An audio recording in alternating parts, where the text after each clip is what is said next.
All right, all. Welcome back. Episode 17 of Harrison Talks Pod. I hope you're having a great day. And if you're joining me or you're joining me for the first time, thank you so much for doing that. We're recording this on a late Tuesday evening in sunny, or rather dark, Thailand at this point, and an early Tuesday morning in America. So, usual day late from our weekly recording schedule, but had to work today, and I just had to include the debut of Luka Doncic for the Los Angeles Lakers. So let's jump right in. I'm going to start with that today. We'll go top down, biggest to smallest, talking about Luka Doncic, the Lakers, and of course all the other trades, big and small, that happened around the NBA. So yes, it's been a week already, I think, as Kendrick Lamar said. And last week, I released an emergency video talking about Luka Doncic and that trade, just chaotic ramblings of me a few hours after it happened. And then just one day after the Doncic trade, I had my friend Nick on here to talk about some other top teams in the NBA and his reactions to the whole thing. And man, does it still feel fresh, and it feels weird. Not only does Anthony Davis make his debut, and he gets hurt in his debut, non-contact. Who knows? Could be out many weeks. Very worried about that. And now we get to see Luka Doncic in LA after we've seen him, smiling on the bench. So let's get into that. They played the Jazz last night. Jazz are in 14th place in the West right now. I've seen them intentionally lose, I think, quite a few games this year. And watched a lot of Jazz the past few years. Been a big fan of them just by their kind of grit and grind mentality, but not sure if that's there this year. They're certainly talented. I mean, every team throughout the league has a lot of good talents, but wow, it seems like they play more passively than any uh, any time in the past however many years I've been watching that team. It sometimes feels like they're just running out there and they're not running sets or anything. They're just seeing whatever happens. But the Jazz are not really the point. Of course, the Lakers won against them. Very warm introduction for Luca. Like some things that were actually a bit surprising to me. Having Dirk Nowitzki's there, and Dirk has always been not problematic. He's always been unproblematic. And saw him on Twitter after saying that he loves the Mavericks, but he was there to support his friend, his former teammate, and of course it's Los Angeles. Got to see Will Ferrell and Chad Smith do a little camera duel, which was really funny, and all the other celebrities that might have been out for that time. Luca got announced last. I hadn't I hadn't put any thought into that, but not surprising there. A nice gesture. Thought a lot about, just different players and things throughout watching this game because it wasn't a great game, honestly.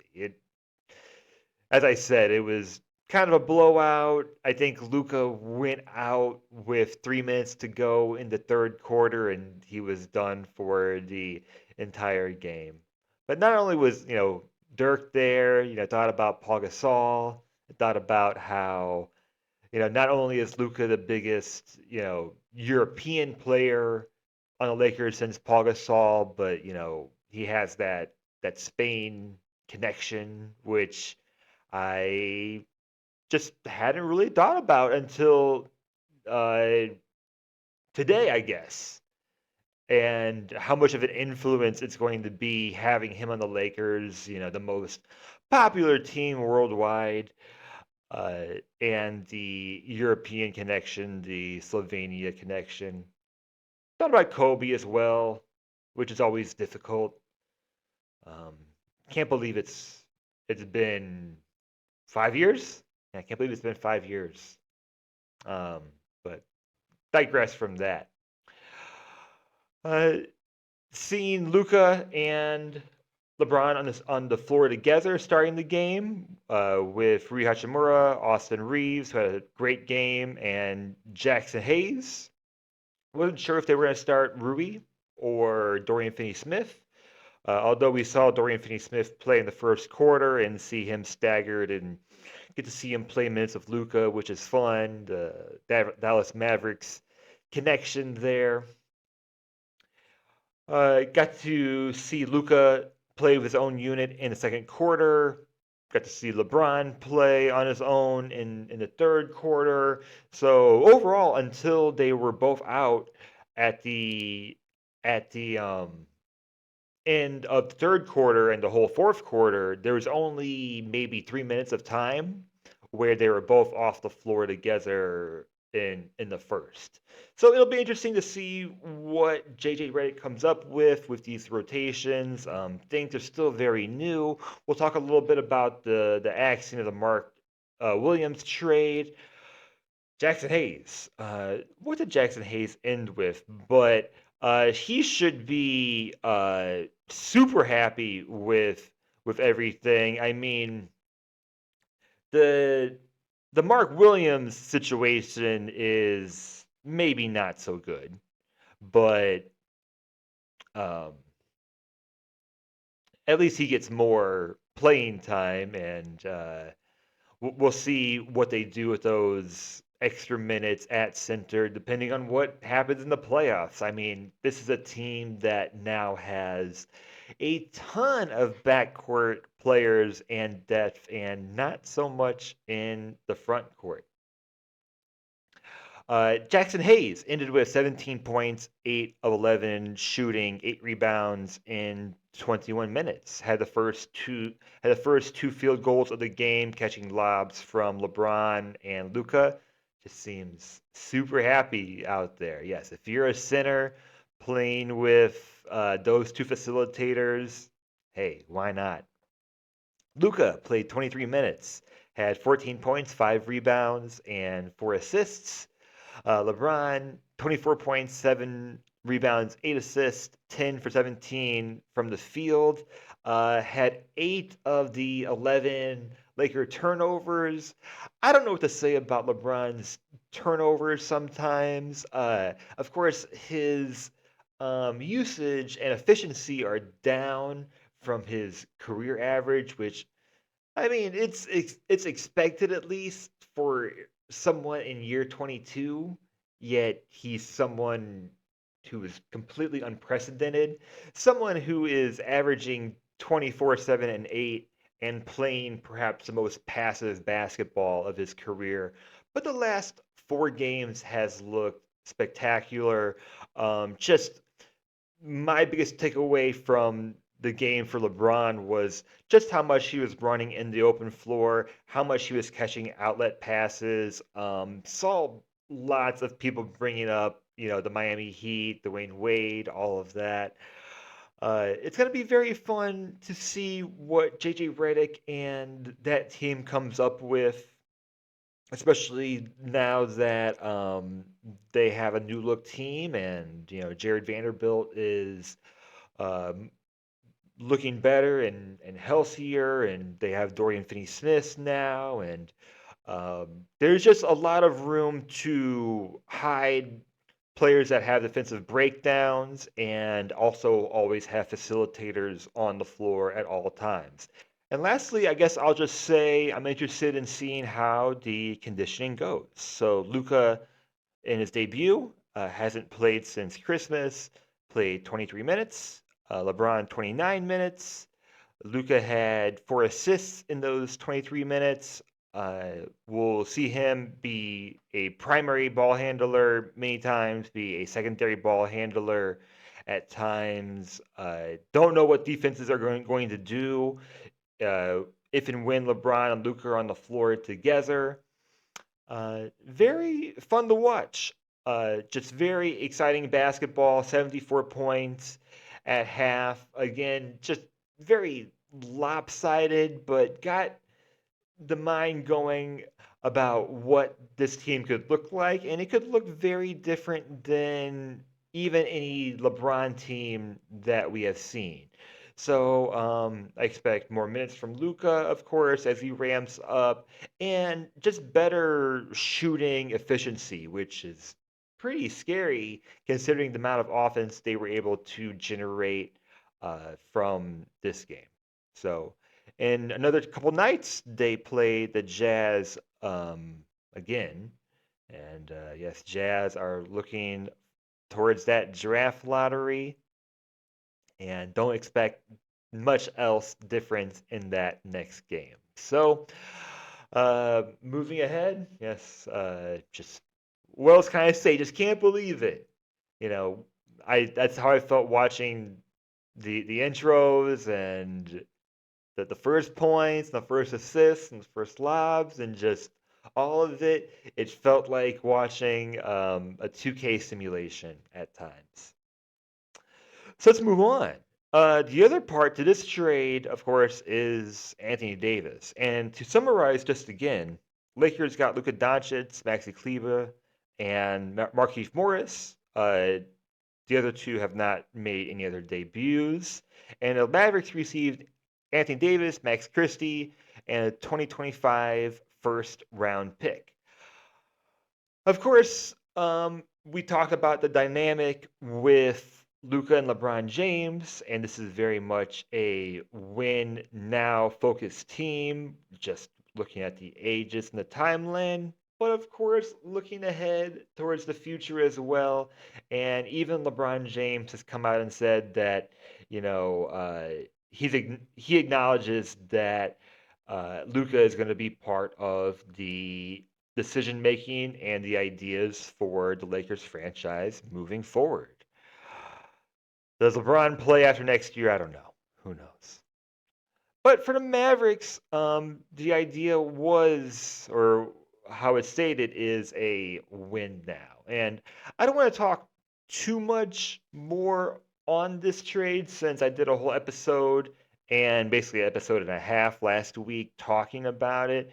But the more and more that we have seen and heard, the more and more I'm convinced that the owners just did not want to pay that money, Mavericks owners, that is, wanted to pay that money to Luka and were willing to just get the deal done if they could do it quickly, which is why they included assets in that trade. It's crazy. I mean, look at the Thunder. There's no way Sam Presti was going to include assets along with Paul George when they traded for SGA and a million different things.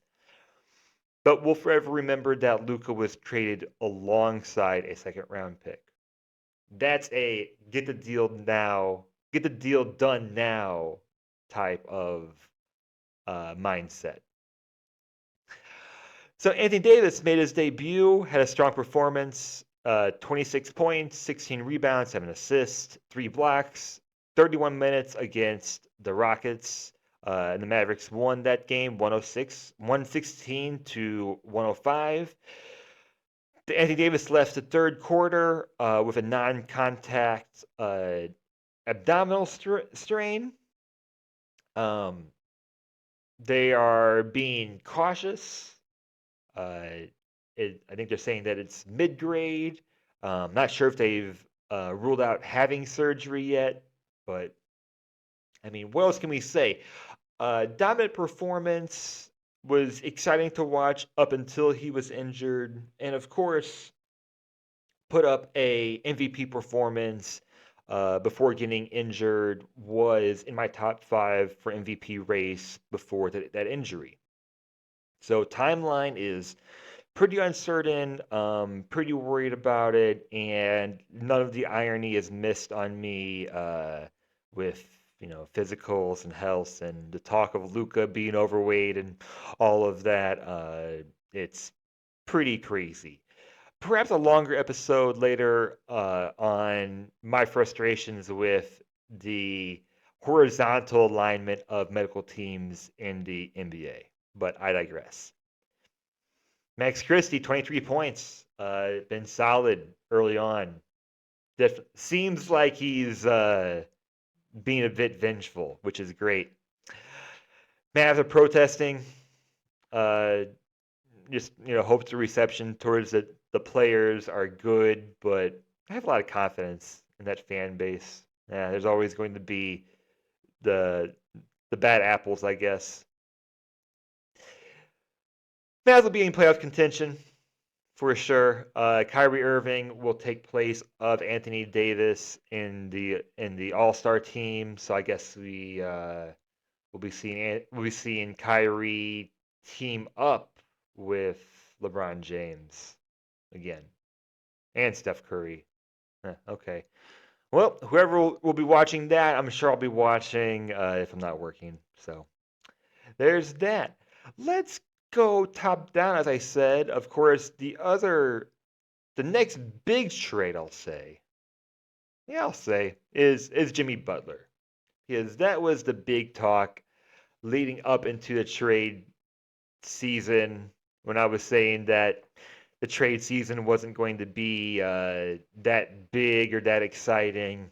I was very, very wrong. So, uh, to summarize, Warriors received Jimmy Butler, Heat receives Andrew Wiggins, PJ Tucker, who is now traded again, Kyle Anderson, and a protected first round pick. Butler has played 2 games, won both of those games, has looked very good, very solid, has room for improvement, which kind of puts the Warriors in this unknown, like how good could they be in the playoffs if Jimmy's going to be playoff Jimmy alongside Steph Curry? Fun contrast for sure. It's very, very obvious that Steph Curry and Jimmy Butler are contrasting players, and it's just a matter of chemistry to see how well they play with them alongside their main facilitator in Draymond Green. Jimmy Butler does not shoot threes. Steph Curry shoots a lot of threes, of course. They won against the Bucks last night, 125 to 111. Jimmy Butler had 20 points, 9 rebounds, 6 assists. Been pretty seamless so far. Has added nicely to the Warriors' defense. Fits into the chemistry early on. I know Heat fans are not happy with the way things went down, but I can understand why Jimmy Butler was upset not getting that extension and just hope for positivity all around. Yeah, just hoping for positivity around the league. We really could use it. Butler scored the final 6 points of the third quarter, uh, giving them an 89-83 lead going into the fourth quarter. Warriors recorded a season high 16 steals and forced 20 turnovers from the Bucks. Of course, Giannis is still out. Damian Lillard had a big game with 38 points. And yes, some exciting interleague play. And the Warriors, where they sit now, they could be out of the play-in, in the play-in, but I 100% expect them to be somewhere in the playoff picture.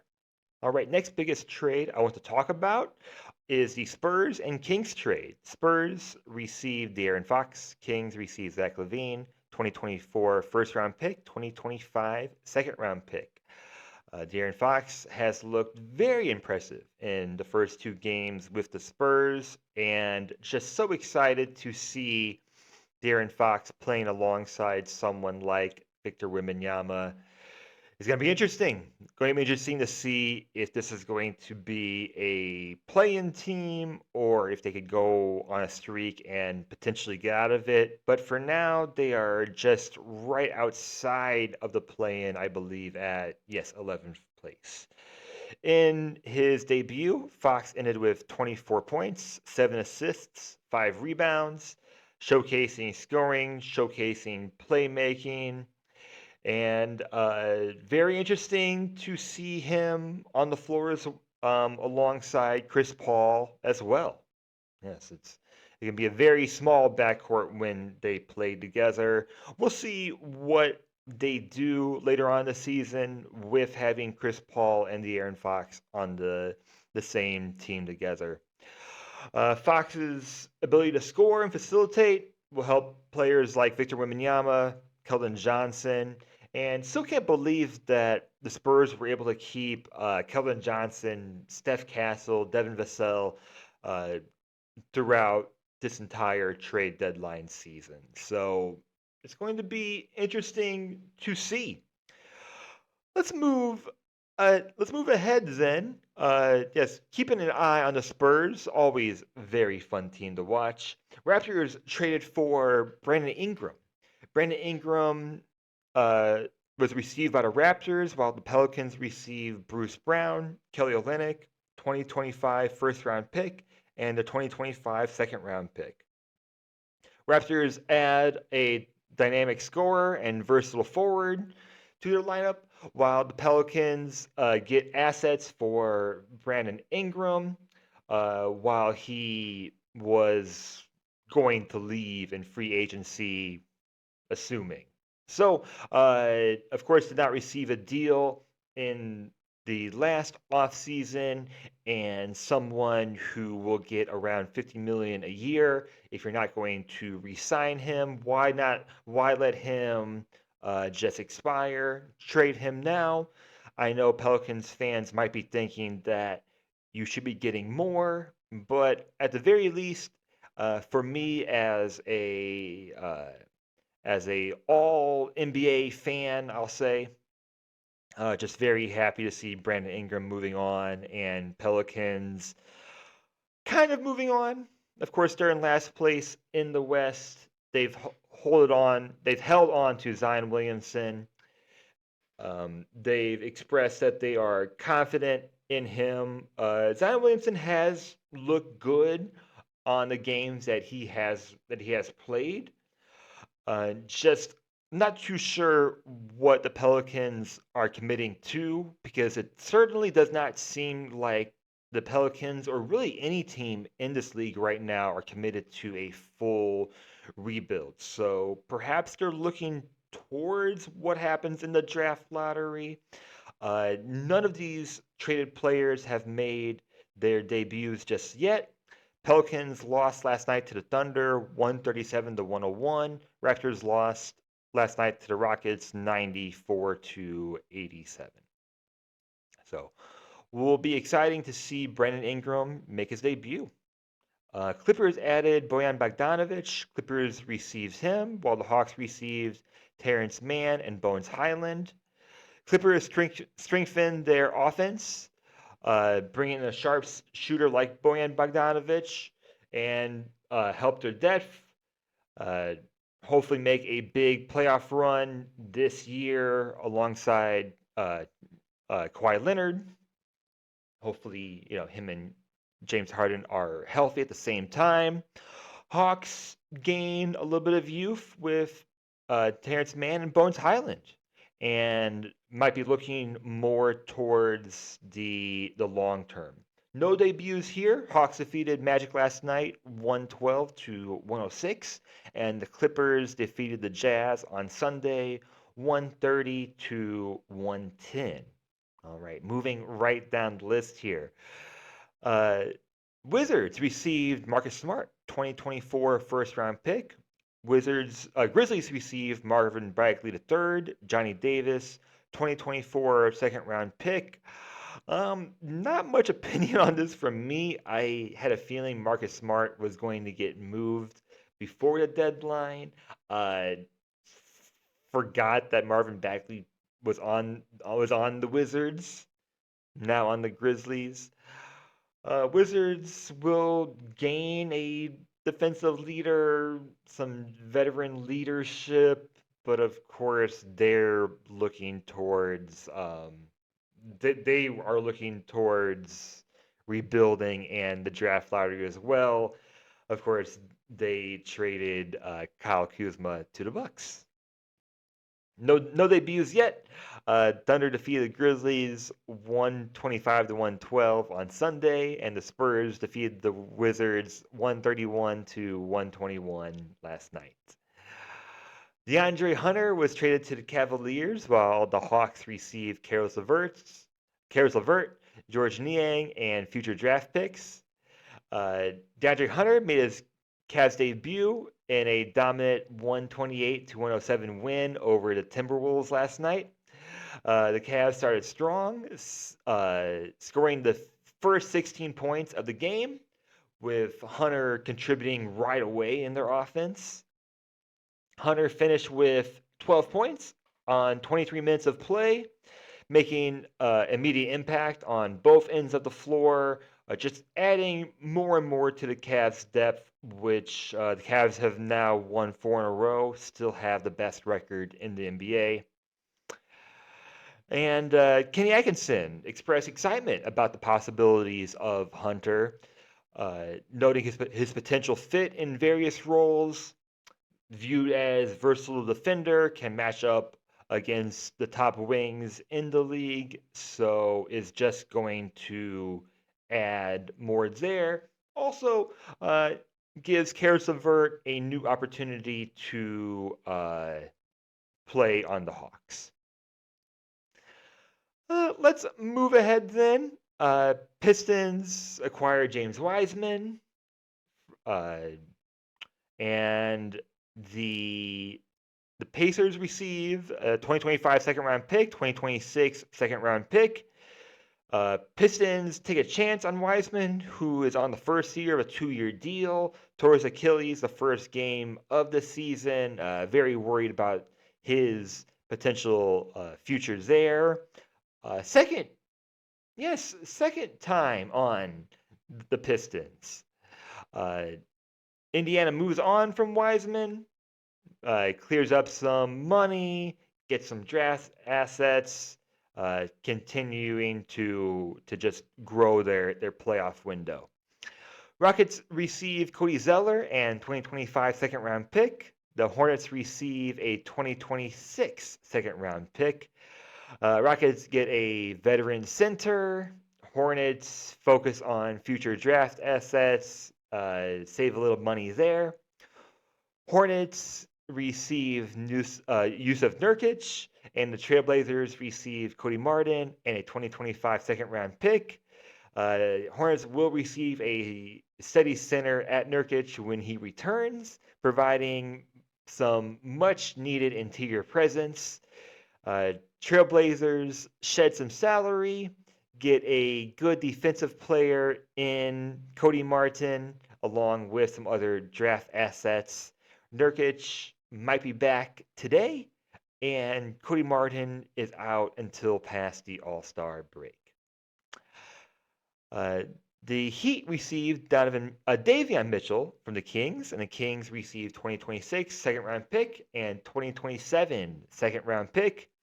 The Heat get a solid backup guard who can play solid defense, can play make.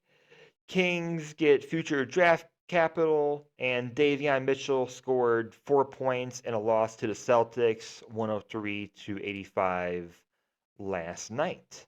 Okay, last one because I was dumb and I did not put it in the notes.